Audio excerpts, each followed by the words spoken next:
Can we ask you this? We know that we have a divided government. The Republicans are running Congress these days, and yet last night the president brought up a laundry list of things that he would like, but they have absolutely zero chance of passing. Why did he do that? Well, first of all, I think you have prematurely reached the conclusion that they have zero chance of passing.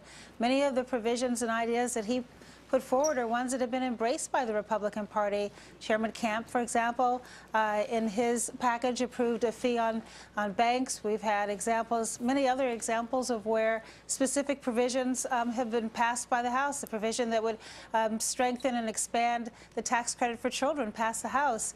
The credit for secondary income earners, that's something else that was supported by Republicans. So as you go through the list, many of the proposals that the president put forth are ones that have been embraced. And so let's not just say that they're dead on arrival because they came out of the president's mouth.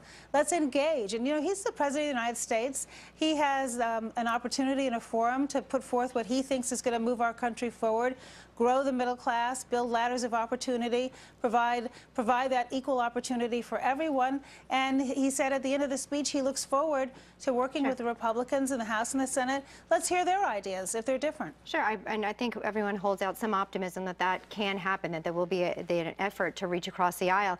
Ms. Jarrett, thanks for being here. I want to ask you this. For the first time since 9/11, the words Al-Qaeda were not used in a State of the Union address. Why is it, in fact, because I think the American people deserve accurate terminology here, why won't the president say Islamic extremism or radical Islam? Why? Well, first of all, there's nothing more important to the president than the safety and the security of the American people. That's his focus. That's his first priority. That's what he is dedicated to doing. And many of the countries who are helping us fight terrorism are Islamic majority countries. And let's look right here at home, whether it's a Sikh temple in Wisconsin or the Holocaust Museum right here in Washington, D.C. Those were terrorists, those were extremists, but they weren't of any particular faith. And so before we start throwing around labels, let's look more broadly at terrorism. Let's not limit it. Let's look broadly at it, and let's attack it together. And that's what the president is absolutely committed to doing. Mr. There are other nations' leaders that have come out with specifics in terms of saying radical Islam. Does the president find it more offensive that radical Islam exists, or the term radical Islam? Which is more offensive to the president? You know what? I think his philosophy is let's keep America safe. And let's focus on that. Let's put the American people's safety first. Let's use both our diplomatic and our military power. We're the strongest military power in the world, but he also believes in diplomacy. And let's focus on that. And let's keep our perspective, and let's look wherever we can across the world, working with our allies and partners on seeing what we can do to end terrorism of all forms. I understand the president is hell-bent on closing Gitmo, and even President Bush said, hey, we should close that place. But I don't think the American people really want these terrorists running wild. They are not under lock and key in Uruguay. They are not under lock and key in Oman. They are able to do whatever they want in Afghanistan, and the prisoners swapped for Bo Bergdahl are also free. What did they do to deserve freedom? Look, the president believes, as you said, and the American people believe, that Gitmo, its presence, its mere presence, and we've heard this, as you said, from President Bush and from national security experts from around the world, is a recruiting tool for terrorists. So let's close it, but let's do it in a responsible way. But do you think it's responsible, Ms. Jarrett? That's what the president is committed to doing. I appreciate you saying that, and I understand that that was one of his campaign promises. But do you think it's responsible to take known al-Qaeda members who have been locked up for a good reason, no one said they were locked up unjustly, and give them their freedom in these countries, and we're not even watching them? Well, as I said, with every single release, we negotiate and we look at the conditions, and I defer to the details of how those transactions are closed to the Justice Department. But again, keep in mind, we are doing everything possible to keep America safe. And that's his focus, and that's his priority, and that's what he's going to do for the remaining 2 years of his term in office. So do you support them, Ms. Jarrett, the fact that al-Mari, former al-Qaeda operative, released from the United States to Qatar? You believe that that keeps us more safe? And the president believes that that keeps us more safe? Well, people who've served their sentence are then released. And again, I will defer to the Justice Department on the details of every single case that you're bringing up. But the overall picture is to do everything within our power, the strongest force in the world, to keep America safe and to keep focused on that. And that's his priority. Let me go back to one of the themes last night where the president, and we've heard him for years, talk about fairness.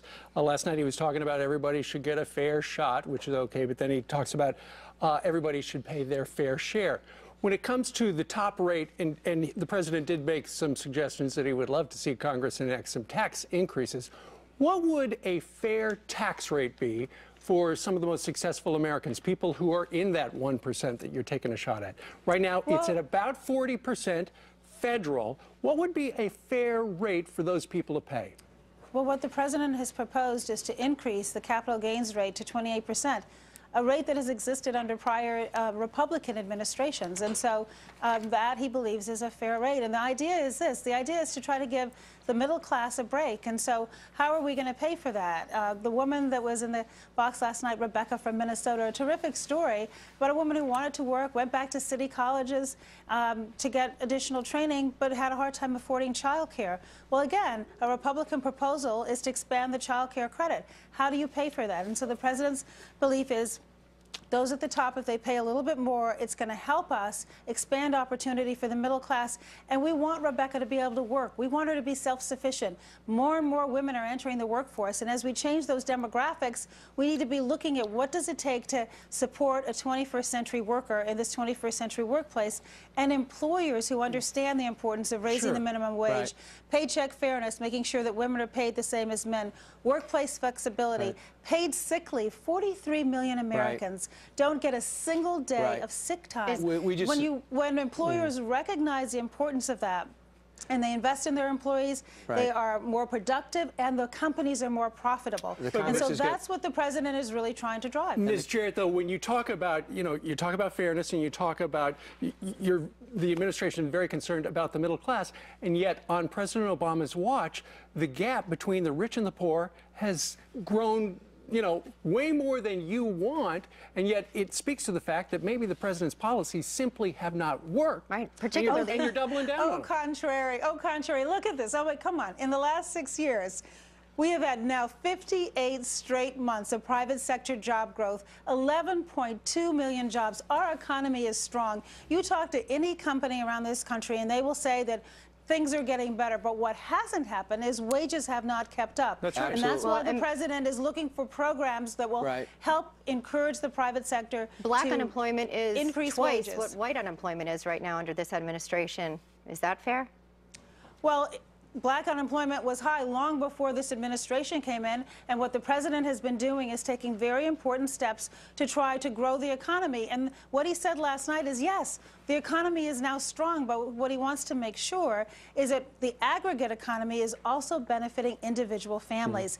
And that's why so many of the programs that he's outlined, both last night and over the course of his time, that Republicans have not put into place would have helped close that income gap. And also, history was made last night. That's the first time I saw a president sign somebody's tie. So there was a You may worry about that. That was well, great. there you go. There you go. But I think it was a hopeful night, and I really hope that the Republicans do work with the administration and remember, who elected them and who we're here to serve. And, we also remember that you joined us and you're very busy. Valerie Jarrett, thanks so much for being here. You're appreciate welcome. your time, Thank you Ms. for Jarrett. having me on. Okay. Thank you. You bet.